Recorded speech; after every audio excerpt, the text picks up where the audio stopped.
बच्चों, आज हम क्लास 8 साइंस के सिलेबस की शुरुआत, जो कि 2026-27 का जो सिलेबस है उसकी शुरुआत करने जा रहे हैं। आपकी एनसीईआरटी की बुक का जो चैप्टर है, chapter is number 2, the invisible living world beyond our naked eyes. के ऐसा संसार जो हमें अदृश्य संसार जो हमें नंगी आंखों से दिखाई नहीं देता। ठीक है, तो यहाँ पर बच्चों कुछ क्वेश्चंस दिए हैं इन्होंने। Have you ever wondered what you might see if the invisible world around you become visible. कि जो ये अदृश्य संसार है आपकी आंखों से दिखाई नहीं देता, अगर ये विजिबल हो जाए तो आपको क्या नज़र आएगा, कैसा फील होगा, वंडर कैसा आश्चर्य होगा। How do you think your observation of this hidden world might change the way you think about size complexity? क्या इससे आपकी साइज या कॉम्प्लेक्सिटी को लेकर जो जिन चीज़ों को हम जीवित मानते हैं, लिविंग मानते हैं, धारणा चेंज होगी।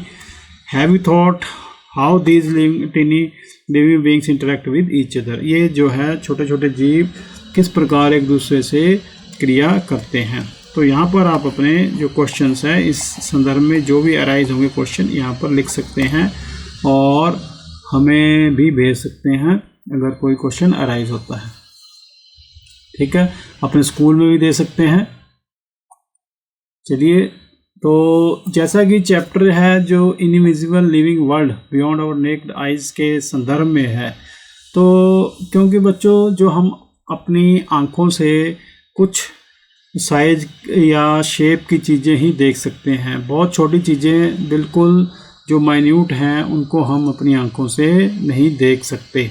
ठीक है, तो शुरू से ही जो मानवता के आरंभ से ही since the advent of humanity मनुष्य खोजी प्रकृति का रहा है, तो इसीलिए अपने संसार को तो ये देखता ही देखता है, दूसरी चीज़ों को देखने के लिए जो संसार से परे हैं उनको देखने के लिए भी ये उत्सुक रहता है। ठीक है, तो इसी उत्सुकता में, इस क्यूरियोसिटी में इसने जो है पहला जो लेंस बनाया जो कि एक तिल के दाने यानी लेंटिल सीड के आकार का था, जो कि मिडल से मोटा होता है और जो किनारे हैं इस पे ये पतला होता है।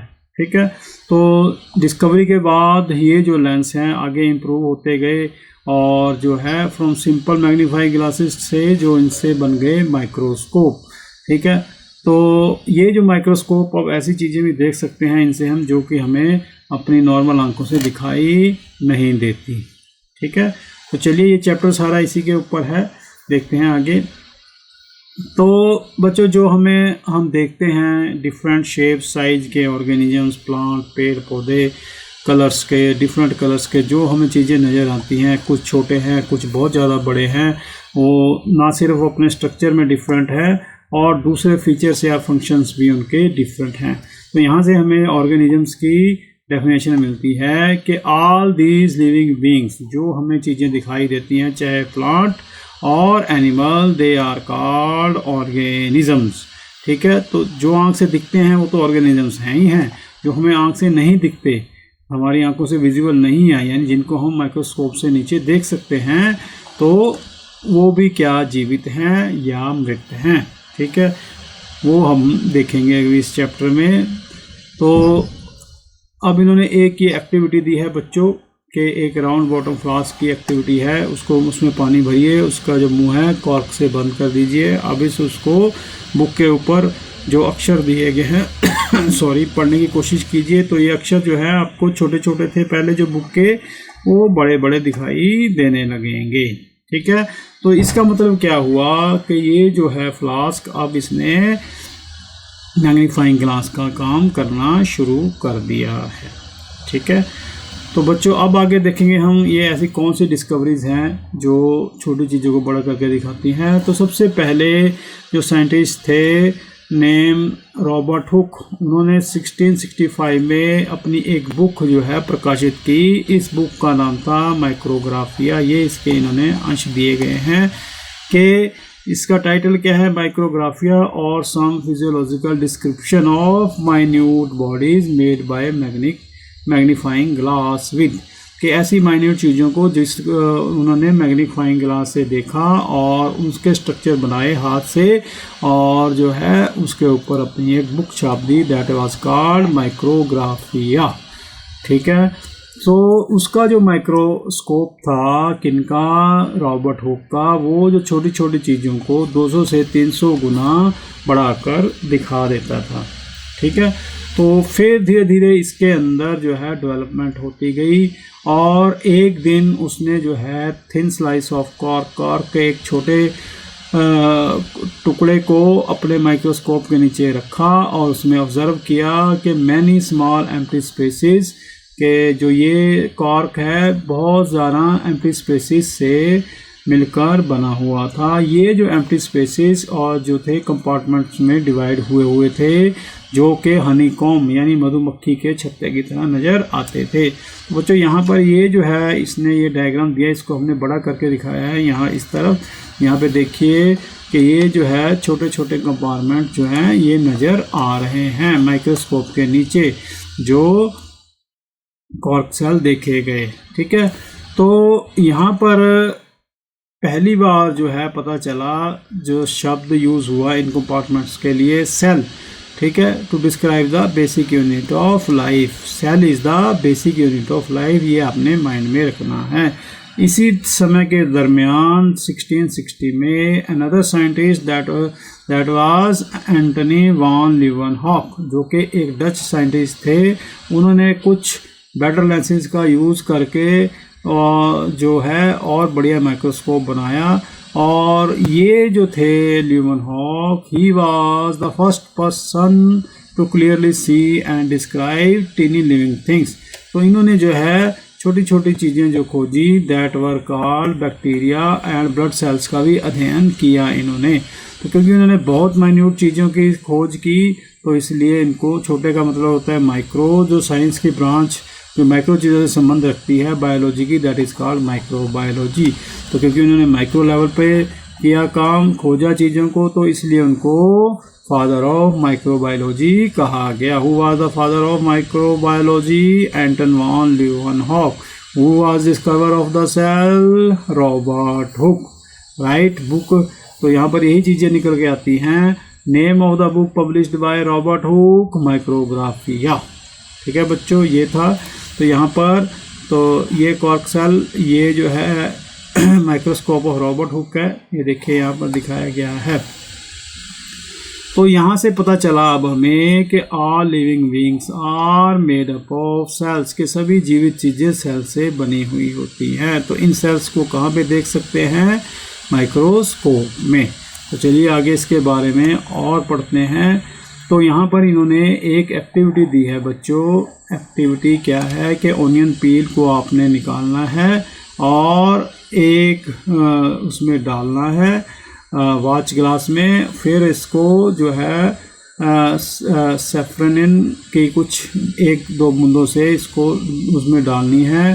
फिर जो है आपने इसको कवर अप कर देना है ग्लिसरीन डालकर। फिर इसको माइक्रोस्कोप के अंदर इसको देखेंगे तो जो ये डाई होगी माइक्रोस्कोप के अंदर, इसके ऊपर ये चढ़ जाएगी तो हमें क्या नज़र आएगा? ये सेल्स जो है ओनियन की कंपार्टमेंट्स में डिवाइडेड है। These are called cell. This is cell wall, this is cell membrane, ये जो नज़र आ रही है आपको ये। और इसके अंदर जो डॉटेड स्ट्रक्चर है दे आर न्यूक्लियस, और जो ब्लैक स्पेस हो गया that is called cytoplasm. Right बच्चों, जो खाली स्पेस में आपको मिलेगा फ्लूइड उसे बोलेंगे हम साइटोप्लाज्म। ठीक है, तो ये जो है हमें स्ट्रक्चर नज़र आए माइक्रोस्कोप के नीचे, तो ये रेक्टेंगुलर स्ट्रक्चर्स हैं। इनकी जो तुलना आप एक जो वॉल मेड ऑफ ब्रिक से कर सकते हैं, जो ये स्ट्रक्चर इन्होंने दिया गया। ठीक है, तो ऐसे ही आप इन्होंने एक्टिविटी दी है कि आप अलग अलग प्लांट्स के लीव्स को देख सकते हो, different plants around you observe कर सकते हैं, ऐसी पील उतार कर उनके अंदर सेल्स को। ठीक है जी, चलिए नेक्स्ट। अब बच्चों यहाँ पर एक और इन्होंने एक्टिविटी दे दी है कि आपने अपने मुंह को जो अच्छी तरह साफ़ करना है, कुल्ला करना है विद क्लीन वाटर, और एक ब्लंट टूथपिक से जो है अपनी चीक के नीचे थोड़ा स्क्रैप कर लेना है, और जो स्क्रैप्ड मटेरियल निकलेगा बच्चों उसको आपने क्लीन ग्लास स्लाइड पर डालकर स्प्रेड कर देना है 1-2 बूंद पानी की डालकर। फिर उसमें एक डाई डालनी है, that is called methylene blue रंग की होगी जो स्टेन है। तो इसमें देखेंगे आपको, फिर जो इसको आप कवर करके देखेंगे माइक्रोस्कोप के नीचे तो आपको जो है ऐसा स्ट्रक्चर नज़र आएगा नीला नीला। ठीक है, तो यहाँ पर जो ये स्ट्रक्चर नज़र आया बच्चों, इसके अंदर क्या है, ये दिस इज सेल्स नज़र आई हमें चीक की। तो ये क्या है, जो ऊपर वाली आउटर लेयर होगी सेल मेम्ब्रेन, इसके अंदर जो फ्लूइड मिलेगा दैट इज साइटोप्लाज्म, ये वैसे ही न्यूक्लियस हो गया, गोल गोल स्ट्रक्चर है। ठीक है, सो आउटर लेयर को बोलेंगे हम cell membrane. The outer layer is called cell membrane. The round structure in the middle is the nucleus, which is covered by a thin membrane. ठीक है, the space between the cell membrane and nucleus is filled with cytoplasm. तो ये जो space है ये cytoplasm है नजर आ रहा है। ठीक है जी, तो कुछ जो जैसे कि ऑनियन पील वगैरह होगी उनमें एक आउटर एक्स्ट्रा लेयर नज़र आती है, that is called cell wall. मतलब सबसे ऊपर सेल मेम्ब्रेन के भी ऊपर, उसको हम सेल वॉल कह देंगे। ठीक है, जो सेल मेम्ब्रेन है इसके अंदर साइटोप्लाज्म और न्यूक्लियस मिलता है, जैसा मैंने पहले बताया आपको।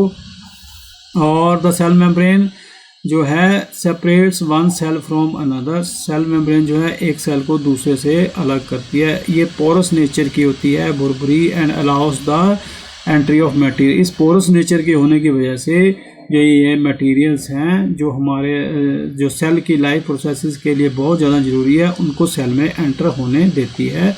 और इसी तरह जो वेस्ट मटेरियल बनता है उसको ये सेल से बाहर फेंक देती है कौन, द सेल मेम्ब्रेन। ठीक है, जो साइटोप्लाज्म होता है ये फ्लूइड होता है जिसके अंदर there are components of cell. Cell के अलग अलग कंपोनेंट होते हैं और जो कि कंपाउंड से बने होते हैं। इन कंपाउंड्स में क्या क्या आ जाता है, carbohydrate, protein, fats, minerals, salts. ठीक है, ये सारी चीज़ों से बने हुए होते हैं। ठीक है, जो लाइफ प्रोसेसेस हैं, जो भी सेल के लाइफ प्रोसेस होंगे वो that takes place within the cytoplasm के अंदर वो होते हैं, ये याद रखना है आपने। चलिए नेक्स्ट, द न्यूक्लियस। अब यहाँ पर न्यूक्लियस का क्या काम है बच्चों, the nucleus regulates the activities that occur within the cell. तो ये ना सिर्फ एक्टिविटीज़ को रेगुलेट करता है न्यूक्लियस, बल्कि ये ग्रोथ जो है सेल की उसको भी रेगुलेट करेगा। जो सेल वॉल है प्लांट सेल में, cell wall in the plant cell provide rigidity. Cell wall क्या करती है, उसको रिजिड बनाती है, रिजिडिटी देती है, स्ट्रेंथ देती है प्लांट्स को। That is this is why the cells are arrange compactly, कि एक दूसरे से सटी हुई होती है, तभी उसके अंदर ताकत पैदा होती है कॉम्पैक्ट होने की वजह से ही, और वो जो है उनका एक फर्म स्ट्रक्चर दिखाई देता है। तो यहाँ पर एक स्टेप फर्दर दिखाया गया है बच्चों कि cells in all parts of a plant have tiny rod shaped structures called plastids. plants में rod like structures जो मिलते हैं उनको बोलते हैं हम plastids। ठीक है, और some plastids like chloroplast, जो ये देखिए ये हो गए rod like structures, these are chloroplast। जो chloroplast है दे कंटेन क्लोरोफिल। क्लोरोफिल का हमें पता है, it makes them green and helps in the process of photosynthesis. So जो नॉन ग्रीन प्लांट होंगे दे हेल्प, उसमें क्या करेंगे, they help in storage of substances. Plant cells also have large empty looking space called vacuole. जो ये जो है ये हो गया बच्चों क्या, वैक्यूल। ये जो पीला स्पेस नज़र आ रहा है दैट इज वैक्यूल। ये क्या करता है, this helps the plant cell to store important substances and also help in get rid of waste and maintain the shape of the cell. It gives strength and support to the plant.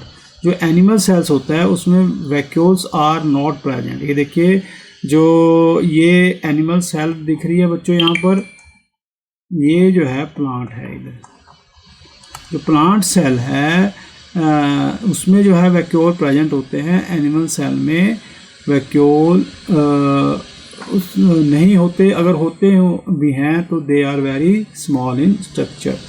जो ये vacuole हैं they store certain substances dissolved in water.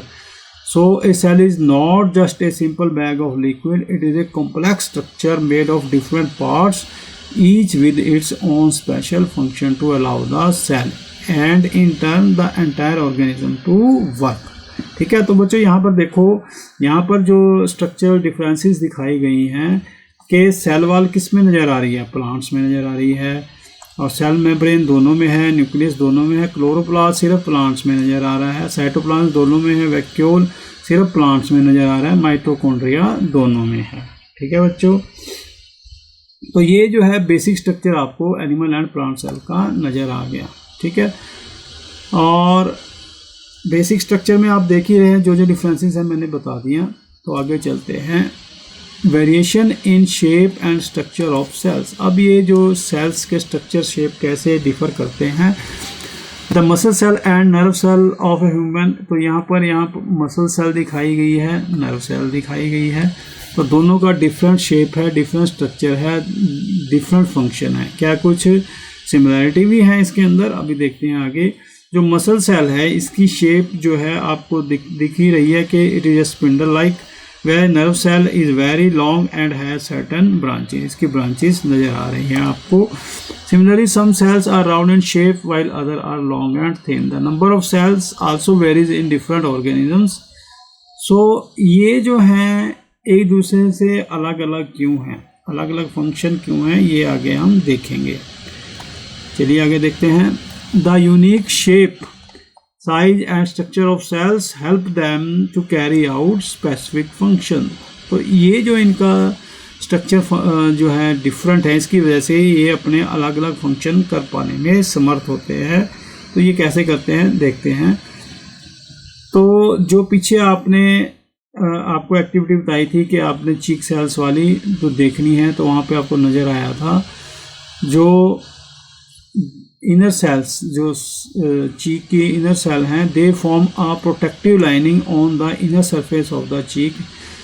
सो जो nerve sales हैं इनको हम neurons भी कह देते हैं। नर्व सेल्स का काम क्या है, they carry messages in our body, they are elongated in shape and branch structure. जैसे कि हमने पीछे देखा है नर्व सेल्स का, ये देखिए अलग अलग शेप, इनकी जो शेप है ब्रांचड है, ब्रांचेस नज़र आ रही हैं, और they carry messages in our body.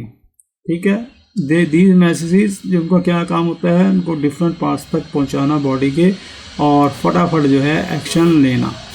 जो इसी तरह जो प्लांट सेल्स है बच्चों, they also show variation in plants too. Cells में भी रेक्टेंगुलर, इलांगेटेड, ओवल, गोल भी हो सकते हैं, रेक्टेंगुलर भी हो सकते हैं, ट्यूब लाइक भी हो सकते हैं। सो कुछ प्लांट में लॉन्ग ट्यूब्स होती हैं जो कि जाइलम फ्लोएम बोलते हैं, जिनको हम जो कि डिफरेंट पार्ट्स ऑफ प्लांट्स तक खाना पीना पहुंचाती हैं। तो ऐसा ही आपने क्लास 7 में भी पढ़ा होगा कि different parts of the digestive system are made up of different types of cells. हमारा डाइजेस्टिव सिस्टम भी है जो अलग अलग टाइप्स की सेल से मिलकर बना है। A group of muscle cells are present in the food pipe, ये हमारा फूड पाइप है बच्चों, इसके अंदर group of muscles is present, right, group of muscles is present. तो ये जो फूड पाइप की मसल्स हैं, दे रेगुलरली कॉन्ट्रैक्ट और रिलैक्स करती हैं in a wave like manner, कि जैसे तरंगें चलती हैं वैसे जो है कॉन्ट्रैक्ट और रिलैक्स करती रहती हैं, ताकि जो हमने फूड लिया है उसको हमारे स्टमक तक पहुंचा सके, पेट तक पहुंचा सके। So this movement is possible because muscle cells are thin, flexible and spindle shaped। ऐसी मूवमेंट क्यों हो सकती है, क्योंकि जो मसल सेल्स हैं वो थिन हैं, फ्लेक्सिबल हैं, स्पिंडल शेप्ड हैं। जो स्टमक है, it also has different types of cells performing different functions.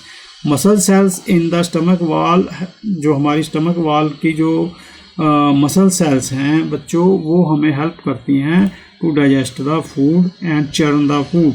Food को जो वो पहले वो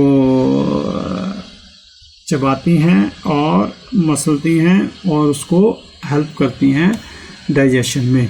other sales in the inner lining of the stomach produce digestive juices and acid.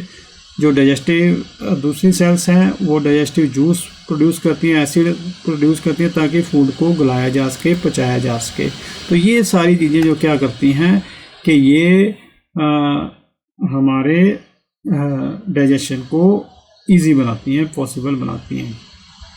ठीक है बच्चों, तो अब ये जो फिगर है 2.7, इसमें डिफरेंट लेवल्स ऑफ ऑर्गेनाइजेशन दिए गए हैं। सेल दिया गया है, सेल के बाद बनता है, सेल से बनता है टिश्यू, टिश्यू से बनता है ऑर्गन, ऑर्गन से बनता है बच्चों ऑर्गन सिस्टम, और ऑर्गन सिस्टम से बनता है ऑर्गेनिजम्स। ठीक है, तो देखें यहाँ पर a group of similar cells form tissue. ठीक है, सेल का हमें पता चल गया, cell is the basic unit of life. ठीक है, तो सेल से बनता है टिश्यू, जैसा कि मैंने यहाँ पे बताया आपको। टिश्यू से डिफरेंट टिश्यू मिलकर बनाते हैं organ. Different organs work together to form organ system और that performs a major function of the body. जो all organ system together they make up a complete organism.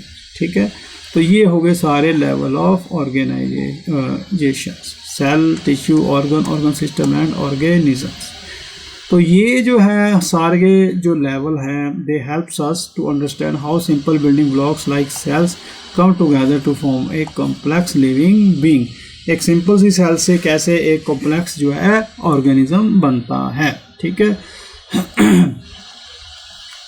तो the life of complex living organisms जो है it begins with a single cells. इस single cell को हम बोल देते हैं egg. The egg of many organisms, जो एग हैं वो भी डिफरेंट शेप साइज के होते हैं and they have amazing ability to divide repeatedly. तो ये डिवाइड होते रहते हैं to form a complete living being made up of so many cells. Such living beings are also called multicellular organisms. The organisms having different cells they are called multicellular organisms, and animals including humans and plants are examples of multicellular organisms। ठीक है बच्चों, चलिए आगे चलते हैं बच्चों के have you ever heard of, क्या कभी आपने सुना है कि the yolk part of an egg of an ostrich egg is the in a single cell.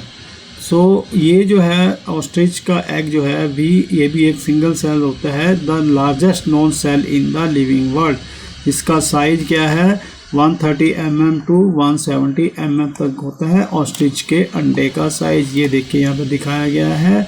जो एग होता है उसके अंदर नॉन सेलुलर मटेरियल होता है जो कि एक शेल होता है जो उसको बचाता है अंदर के पार्ट को, एंड ए वाइट लिक्विड होता है जैसा कि आपने एग को देखा होगा, जो कि nourishes the cell during its continued development. ठीक है, एक येलो यॉक होता है।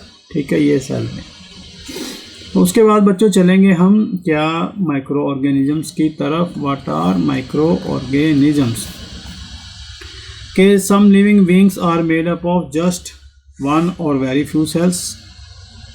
They are so small that they can't be seen with the naked eye. इतने छोटे होते हैं कि उनको हम नंगी आँख से नहीं देख सकते। So these organisms are called microorganisms. Some microorganisms like bacteria or amoeba are made up of just one cell. They are unicellular. कुछ ज़्यादा सेल से बने होते हैं जैसे कि फंगी और एल्गी, उनको बोलते हैं multicellular. They are found all around us, हमें वो पानी में भी मिलेंगे, सॉइल में भी मिलेंगे, बैक्टीरिया और इनसाइड आवर बॉडी में भी मिलेंगे। But what do their cells look like? तो उनकी सेल्स कैसी नज़र आती हैं? क्या वो भी प्लांट और एनिमल्स की तरह ही हैं? To observe the cells of micro organisms, हमें फिर से जरूरत पड़ेगी किसकी? माइक्रोस्कोप की, जो कि उनके साइज को मैग्नीफाई करके जो है हमें बहुत बड़ा करके दिखा देगा। ठीक है, सो जो कुछ माइक्रोस्कोप पेपर की जगह फोल्ड भी हो जाते हैं। They are foldable microscopes may or may not provide the same level of details like high powered laboratory microscope. However, these make microscopic world accessible to many people. ठीक है जी, तो चलिए अब हम फैसिनेटिंग वर्ल्ड ऑफ माइक्रोब्स में enter करते हैं, छोटे जीवों के वर्ल्ड में एंटर करते हैं। तो यहाँ पर जो एक्टिविटी दी है उन्होंने कि एक कंटेनर लीजिए पॉन्ड का या कोई खड़ा पानी स्टेगनेंट वाटर लीजिए उसके अंदर, और टीचर या बड़ों की हेल्प से एक ड्रॉपर की हेल्प लेकर उसको जो है माइक्रोस्कोप स्लाइड पे देखिए उसके पानी को, उसको कवर स्लिप से ढक दीजिए और देखिए उसको माइक्रोस्कोप में, तो आपको टिनी ऑर्गेनिजम्स नज़र आएंगे। ठीक है, इसी तरह से सॉइल सस्पेंशन में भी आप इसको देख सकते हैं। ठीक है, सो द टीनी क्रिएचर्स, यहाँ पर ये हमें माइक्रोब्स की डेफिनेशन मिलेगी। The tiny creatures that can not be seen with naked eye are called micro organisms. Micro means very small. ठीक है, organism meaning living means living beings, और microbes भी बोल देते हैं। तो यहाँ पर इन्होंने फिर एक एक्टिविटी दी है, ये आपने देखनी है, और ये बताया गया है कि organisms present in pond water के जो पॉन्ड वाटर में मिलेंगे हमें अमीबा मिलेगा। रिकॉर्ड डाटा कीजिए, अमीबा कैसे होते हैं, सिंगल सेल्ड होते हैं, हिलते रहते हैं, इरेगुलर शेप होती है ये। दूसरा मिलेगा जो हमें पॉन्ड वाटर में, दैट विल बी पैरामीशियम या प्रोटोजोआ, ये भी single cells, they always keep moving from one place to another. Movement takes place with the help of specialised structure that are called cilia. ठीक है, उसके बाद हमें algae मिलेगी। Algae is single cell, looks green because of the presence of green pigment. Important है, इसको याद रखना है। Movement takes place with the help of specialised structure. ठीक है जी, चलिए आगे। और जो सॉइल सस्पेंशन में मिलेंगे ऑर्गेनिजम्स वो क्या होंगे, सबसे पहले हमें फंगी मिलेगी या ब्रेड मोल्ड। ये क्या है, ब्रांच स्ट्रक्चर है, they have branch filament without chlorophyll having sac like structure, ये इनके सैक लाइक स्ट्रक्चर्स हैं। दूसरे मिलेंगे हमें मोल्ड मिलेंगे, ये थे ब्रेड मोल्ड, ये भी फंगाई हैं। These are mould, they are branch filament without chlorophyll having brush like structure, ये सारे विदाउट क्लोरोफिल हैं। फिर हमें एल्गी मिलेगी, स्फेरिकल होती है, प्रेजेंस ऑफ क्लोरोफिल, एक ग्रीन पिगमेंट इसके अंदर प्रेजेंट होता है, ये याद रखना है। इसमें एब्सेंट, इसमें एब्सेंट, इसमें प्रेजेंट। फिर मिलेंगे हमें बैक्टीरिया, ये अलग अलग शेप्स के हो सकते हैं, स्पेरिकल, कॉमा, स्पाइरल और rod shape, one long hair like structure और many small hair like projections around the cell. ठीक है बच्चों, तो ये जो है micro organisms, they are everywhere and only we can see under a microscope. The device magnifies them 200 to 400 times। ठीक है जी, तो चलिए, though microscopes are small in size but they have very important role in our lifes. तो यहाँ पर फिर आ गया, do you have ever heard of क्या, कि इनके अलावा वायरसेस भी होते हैं। They are microscopic and acellular. Viruses multiply when they enter a living cell. They may infect plants, animals और bacterial, जैसे कि कोरोना अपने याद ही होगा, याद है ना कोरोना, उसने किस तरह हमें, इसकी शेप भी जो है कोरोना की तरह ही है, किस तरह हमें प्रभावित किया था पूरे संसार को। चलिए आगे। तो बच्चों ये हम माइक्रो तो कर रहे हैं, पर हम इनसे जुड़े हुए कैसे हैं ये देखते हैं कि माइक्रो ऑर्गेनिजम्स हमें पता है कि हमें सब जगह पर ये मिलते हैं। ठीक है, अब यहाँ पर देखो कि आपने लेमन देखा होगा, टोमेटो देखा होगा, ऑरेंज होगा या कोई और फूड आइटम के जो फ्रिज से आपने बाहर रख दिया थोड़े टाइम के लिए, वहाँ पर जो है आपको पाउडरी और कॉटन लाइक ग्रोथ स्ट्रक्चर्स नज़र आएंगे। ये क्यों होते हैं, क्योंकि they are infected by microbe. दूध को बाहर रखेंगे वो फट जाएगा, या उबालेंगे नहीं, या फ्रिज से बाहर रखेंगे वो फट जाएगा। This is all happens due to the microbes, right. So microbe हमें हर जगह मिलेंगे, water, soil, air, even in some food items. ठीक है, तो इन सब को देखने का, माइक्रोब्स को देखने का क्या तरीका है, सिर्फ microscope. In the microscope we can see the microorganisms. They also show great diversity in their shape, structures, Some of them can even be found in extreme climatic conditions such as hot water springs and snow-covered zones. ठंडी से ठंडी जगह पर भी मिलते हैं और वो गर्म से गर्म जगह पर भी हैं, हमें वो मिल जाते हैं। तो बच्चों आपको ये पता ही है कि इनमें से जो माइक्रो ऑर्गेनिजम्स हैं हमारे शरीर के अंदर भी रहते हैं और ये हमारी डिफरेंट लाइफ प्रोसेसेस को कंप्लीट करने में हमारी हेल्प करते हैं। ठीक है, तो ये जो micro organisms they differ in shape, size and structure. They may be shape spherical, rod like और इरेगुलर शेप्स। तो how does the diversity of micro organisms, तो इनकी जो ये डाइवर्सिटी है मतलब माइक्रो ऑर्गेनिजम्स की विभिन्नता, ये हमें कैसे हेल्प करती है देखते हैं। तो ये भी एक एक्टिविटी दी है, इसको आप पढ़िए, देखिए, इसमें कुछ नहीं समझ में आ रहा तो पूछिए। तो जब ये जो बता रहे हैं ये आपको मैनुअल बनाने का, इन्होंने खाद बनाने का तरीका बताया हुआ है कि एक उसमें लेकर, एक पॉट में लेकर जो पत्ते फ्रूट वगैरह इनको कुछ टाइम रखिए और आप देखोगे कि थोड़े टाइम बाद एक डार्क कलर्ड मटेरियल बन जाता है। इस डार्क कलर्ड मटेरियल को बोलते हैं manure, which is rich in nutrients and help increase in the fertility of the soil. जो खाद होती है कुदरती खाद, ये जो है न्यूट्रिएंट से भरपूर होती है। ठीक है, तो ये जो खाद बनती कैसे है, तो सबसे पहले हमने सॉइल में देखा कि माइक्रो ऑर्गेनिजम्स जो केंचुए वगैरह होते हैं, अर्थवर्म, इनको हमने इसमें हो जाते हैं ये।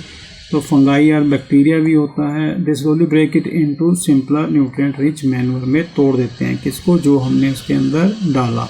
ठीक है, तो यही मेन कारण है कि जो हम फ्रूट वगैरह, पत्ते वगैरह डालते हैं, तो फ्रूट के छिलके वगैरह और हरी चीज़ें, मिट्टी डाल देते हैं, तो वो जो माइक्रो ऑर्गेनिजम्स, बैक्टीरिया और फंगाई जो है इसको उसमें चेंज कर देते हैं नेचुरल खाद में। तो यहाँ पर इन्होंने दिया है आवर साइंटिफिक हेरिटेज, हमारा वैज्ञानिक हेरिटेज, के ancient Indian text particularly the Vedas have references of the word krimi which means different tiny entities including दृश्य visible and अदृश्य invisible। तो हमारे वेदों को ये पहले ही वेदों में ये लिखे हैं, वेद पुराणों में ये चीज़ें दृश्य और अदृश्य जो है और माइक्रो ऑर्गेनिजम्स इनको जो है बोलते थे, जो कृमि बोलते थे। अथर्ववेदा आल्सो रेफर टू कृमि। ठीक है, सो उसके बाद बच्चों के if you look around carefully you might see decaying plants and fallen leaves stored in a container और lying in the garden disappear after some time from the surrounding. This is because, ये क्यों होता है disappear हो जाते हैं, क्योंकि the micro organisms break down the complex substances of fallen leaves into the simpler substances which are rich in nutrients, a process called decomposition। Decomposition के द्वारा जो है माइक्रो ऑर्गेनिजम्स जो है कॉम्प्लेक्स सब्सटेंसेस को सिंपल ऑर्गेनिक सब्सटेंसेस में break कर देते हैं। तो ये जो है न्यूट्रिएंट्स दोबारा सॉइल में चले जाते हैं और प्लांट्स की हेल्प करते हैं अच्छी पैदावार के लिए। ठीक है, जो ये माइक्रो ऑर्गेनिजम्स हैं they also decompose the bodies of dead animals, so microbes helps, ये और यूज़ हो गया इनका, they microbes help recycle the waste and return to important nutrients to nature. Manure formation occurs at optimal temperature and appropriate moisture level. ठीक है, तो ये सारी चीज़ें आप बच्चों आप समझ चुके होंगे, कुछ देखते भी होंगे। जो गांव के बच्चे हैं वो तो देख लेते हैं इनको, शहर वाले बच्चों को इसके बारे में कम पता होता है। ठीक है, तो ये आश्चर्यजनक चीज़ें हैं, आश्चर्यजनक लाभ हैं जो हमें हमारे एनवायरनमेंट को और हमें जो है माइक्रो ऑर्गेनिजम्स देते हैं, क्योंकि ये वेस्ट को जो है ब्रेक डाउन कर देते हैं। चलिए नेक्स्ट है बच्चों, अगर हमारे आसपास या धरती पर ये माइक्रो ऑर्गेनिजम्स ना हो, ठीक है, तो क्या होगा। तो अब यहाँ पर इन्होंने उसके बारे में आप सोचिए, पर यहाँ पर इन्होंने ये दिया है कि ए स्टेप फर्दर के माइक्रोब्स जो हैं ए सोर्स ऑफ बायोगैस जो है हमारे लिए हैं। They many micro organisms like bacteria fungi live in oxygen free environment. तो some of this bacteria have the ability to decompose plant and animal waste. ठीक है, सफाई करते हैं ये डिकम्पोज करने के बाद, और इस प्रोसेस में they release mixture of gases called biogas primary composed of carbon dioxide and high proportion of another gas that is methane. This gas has been used, जो ये मीथेन गैस है इसको जो है फ्यूल सोर्स के रूप में जो है कुकिंग के लिए यूज़ किया जाता है, प्रोडक्शन ऑफ इलेक्ट्रिसिटी, और रनिंग व्हीकल्स में भी इसको जो है यूज़ किया जाता है। तो बच्चों, हमारे जो ये साइंटिस्ट थे श्री आनंद मोहन चक्रवर्ती 1938 से 2020 के बीच में, तो उन्होंने 1971 में जो है उन्होंने काम किया बैक्टीरिया के ऊपर। उन्होंने एक स्पेशल बैक्टीरियम को डेवलप किया that could break down oil spills helping to clean the environment, के ऑयल स्पिल्स को ब्रेक डाउन कर देता है, इसलिए ये वातावरण को साफ रखने में हेल्पफुल था बैक्टीरिया। सो उसकी जो डिस्कवरी है उनको पेटेंट मिल गया था 1980 में। पेटेंट जैसा कि आपको पता ही होता है कि it is a copyright given to a person so that no one else can use, copy, use और सेल हिज प्रोडक्ट, ठीक है, विदाउट हिज परमिशन। तो उनके जो काम ने दिखाया गया कि जो micro organisms could be use to solve environmental problems like pollution. ठीक है, तो उनका जो कंट्रीब्यूशन है साइंस में जो है बहुत अमूल्य योगदान है for protecting the environment using microbes. ठीक है, तो आप कुछ और प्रॉब्लम्स के बारे में सोच सकते हैं जिनको हम जो है माइक्रो ऑर्गेनिजम्स की सहायता से दूर कर सकते हैं। तो अब हम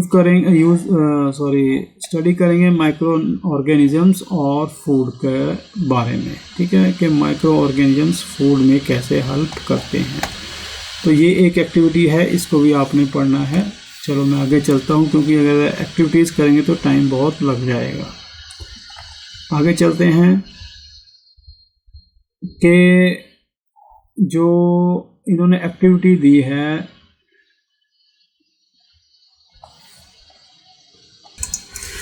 तो बच्चों इस एक्टिविटी में देखेंगे कि इन्होंने जो गूंथा हुआ आटा लिया है,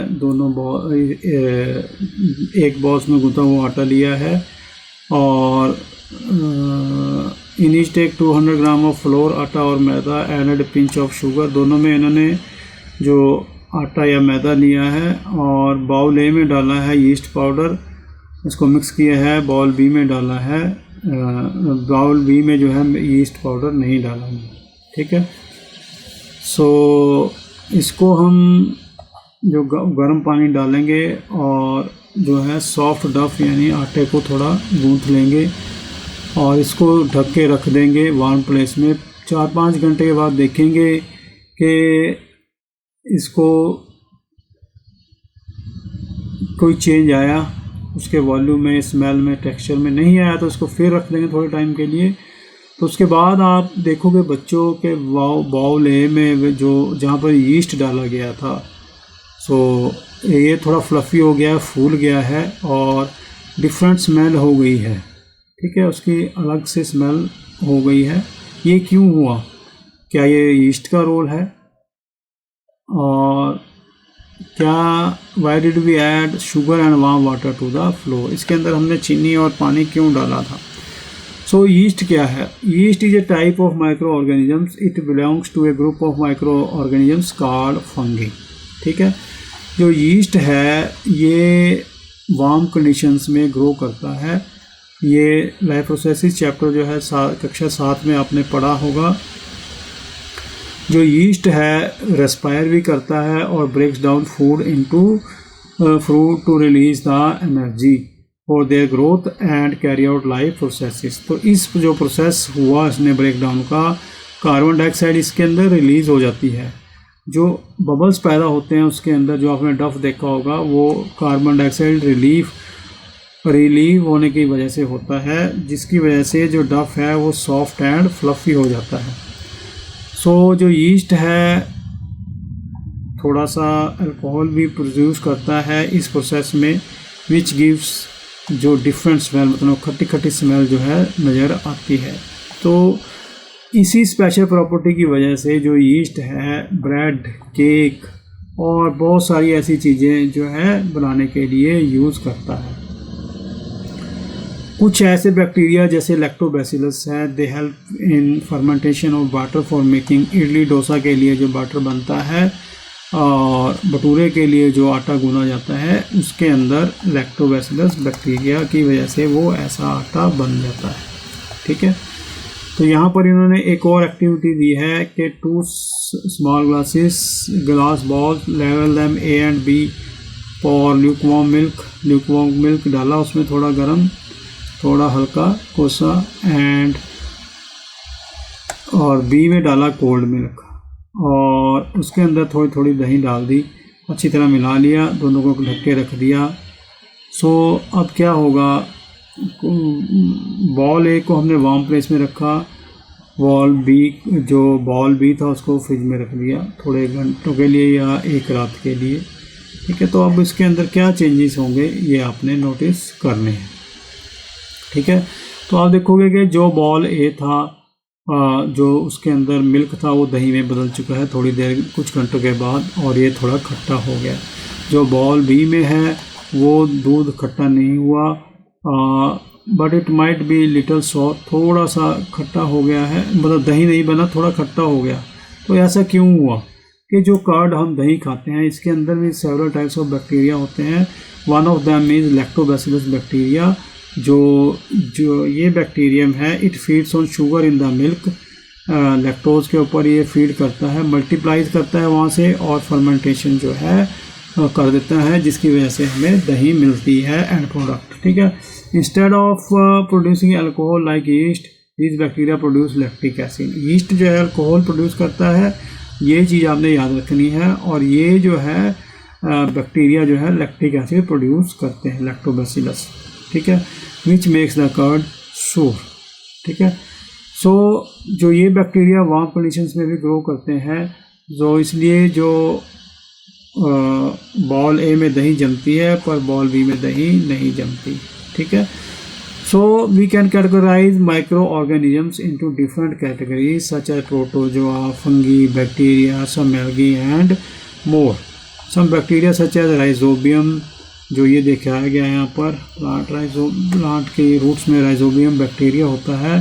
they form swollen regions called root nodules में ये जो ये छोटे छोटे ये नोड्यूल्स नज़र आ रहे हैं root nodules, they form the swollen regions called root nodules and live in them as shown in figure, ये फिगर में दिखाया गया है। Roots of certain legumes such as beans, peas, lentils have root nodules that contains rhizobium bacteria. These bacteria trap nitrogen from air and make it useful for plants. तो ये nitrogen fixation में help करते हैं, जो air से nitrogen को सोख लेते हैं जो कि प्लांट्स को दे देते हैं। ठीक है, they helps plants grow better without chemical fertilisers. तो नेचुरली वो ग्रो करने में हेल्प करते हैं विदाउट किसी फर्टिलाइजर के यूज़ पे। That is why farmers grow legumes in rotation with other crops, this naturally increases the nitrogen in the soil. इसलिए फसली चक्कर में जो है किसान इनको एक क्रॉप के बाद बोते हैं ताकि जो सॉइल की है फर्टिलिटी बनी रहे। उसके बाद इन्होंने बताया है जी amazing micro algae they tiny helpers in water. जो माइक्रो एल्गी हैं they are microscopic plant like organisms that live in water, soil, air and even on the trees. They make their own food, अपना food आप बनाते हैं using the sunlight. By doing this they also release oxygen, very important, oxygen को release करते हैं and produce more than half of earth oxygen supply. जो अर्थ की जो आधी से ज़्यादा ऑक्सीजन सप्लाई माइक्रो एल्गी के ऊपर डिपेंड है। They are rich in nutrients and serve as food source for many aquatic animals. Nutrient में रिच हैं जैसे कि स्पायरुलिना है, कॉलरा है, डायोटम्स are also used by humans as health supplements in medicines and medicines. Microalgae also help in cleaning water and are used to make biofuel बनाने में microalgae का use होता है। However, pollution की वजह से, climate change की वजह से और habitat destruction की वजह से ये जो माइक्रो एल्गल डाइवर्सिटी है और इनकी जो अबंडेंस है, मतलब बहुतायत है, इसको ये प्रभावित करती हैं ये चीज़ें, climate change, pollution, habitat destruction. So इसलिए इनको कंजर्व करके रखना बहुत ज़रूरी है to protect the environment and maintain oxygen balance on our earth. चलिए बच्चों आगे कि एवर हर्ड ऑफ, क्या आपने स्पायरुलिना के बारे में कभी सुना है, जो कि एक माइक्रो एल्गी है। It is also called a super food because of its health benefit. Spirulina जो है it is a very good source of vitamin B12, ठीक है, which is essential for our body. It is rich in protein, more than 60% of its body weight and only a small amount of fat and sugar होता है इसके अंदर, बाकी सारा 60% जो है वेट होता है। Farming of spirulina is becoming a feasible livelihood opportunity. जो स्पायरुलिना की फार्मिंग है बहुत ज़्यादा यूज़फुल है। तो इसको जो है करने का तरीका बताया जा सकता है ग्रो करने का, कि set a clear glass tank in bright place away from direct sunlight. तो क्लियर ग्लास टैंक बनाना पड़ेगा आपको जो कि सनलाइट से दूर हो। Cover the tank with a shade net और keep a tank at a place with moderate temperature conditions. Fill the tank with pond water, pond के वाटर से इसको भर दीजिए। Add living spirulina collected from a pond, इसको जो हिलाइए twice a week, इसको हिलाते रहें और 3 से 6 हफ्तों के बाद जो स्पायरुलिना जो है may be harvested from the tank bye filtering it through a fine cloth. Conservation of micro algae is a good practice for ensuring food security and livelihood development. तो बच्चों लगभग हम लास्ट में हैं, तो यहाँ पर अब हम पढ़ेंगे कि why is cell considered to be the basic unit of life. क्यों बोलते हैं इसको, कि the body of all living organisms are made up of, जैसा कि हमने पहले पढ़ा, tiny building blocks called cells. A single cell contains various components that help organisms perform various functions. The bodies of all plants and animals are made up of many cells, ठीक है, ये हमने पढ़ा। दे are called multi cellular many celled organisms. In multi cellular organisms cells carry out specialised functions individually but also cooperate with each other to increase the chance of survival, ठीक है बच्चों। Some micro organisms such as bacteria and protozoa are made of just one cell. एक cells वाले जीवों को क्या बोलते हैं, unicellular single cell organisms. They carry out all the function necessary for their survival in a single cell. Other microbes like algae and fungi are made up of one or more cells. For example, yeast is a unicellular fungus while mold is a multicellular. तो ये bacterial cell जो है ये इन्होंने nucleoid दिखाया है इसका, यहाँ पर ये बैक्टीरियल सेल है।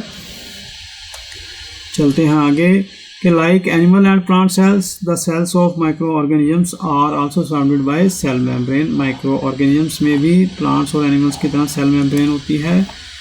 और cells of fungi additionally have a cell wall but they don't have chloroplast. fungi में chloroplast नहीं होता, cell wall होती है। So they cannot make their own food through photosynthesis. Bacteria do not have a well-defined nucleus and a nuclear membrane. Instead, they have a nucleoid. This feature distinguishes them from cells of yeast, protozoa. यही difference है जो उनको अलग करता है किससे, bacteria को yeast, protozoa, algae और फंगी और प्लांट्स और एनिमल से, क्योंकि they have a nucleoid.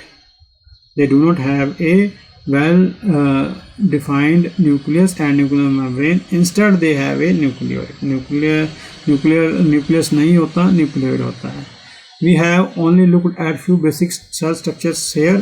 The cell has other components about which you learn in higher classes में पढ़ेंगे इन components के बारे में, ठीक है। An electron जो माइक्रोस्कोप है वो लगभग 10 लाख गुना जो है बड़ा करके जो है इनको दिखाता है the structures present in a cell. तो यहाँ तक बच्चों आपने प्लांट, एनिमल, सेल और माइक्रो ऑर्गेनिजम्स के बारे में, उनके स्ट्रक्चर्स के बारे में पढ़ लिया होगा। सो यूजेस के बारे में पढ़ लिया होगा। तो यहाँ पर बच्चों यहाँ आ गए हैं इसके स्नैपशॉट्स। अंत में ये स्नैपशॉट्स आपने पढ़ लेने हैं, समरी है। तो यहाँ पर हमारा चैप्टर जो हो गया है ख़त्म, ठीक है बच्चों। तो अब आपसे विदा लेना चाहेंगे, गुड बाय टू यू। अगले जो वीडियो होगा देखना ना भूलें, उसमें हम इसकी बैक एक्सरसाइज करेंगे। ठीक है बच्चों, इसको बार बार रिवाइज करें, देखें ध्यान से। अगर कोई चीज़ ना समझ में आए तो आप हमारे कमेंट सेक्शन में जाकर पूछ सकते हैं। तो ये चैप्टर पूरा हो गया है। अगले वीडियो में करेंगे हम इसकी exercise. Till then it's goodbye bye bye. Don't forget to see the next video and also please like, share and subscribe more and more this video. Thank you. Bye.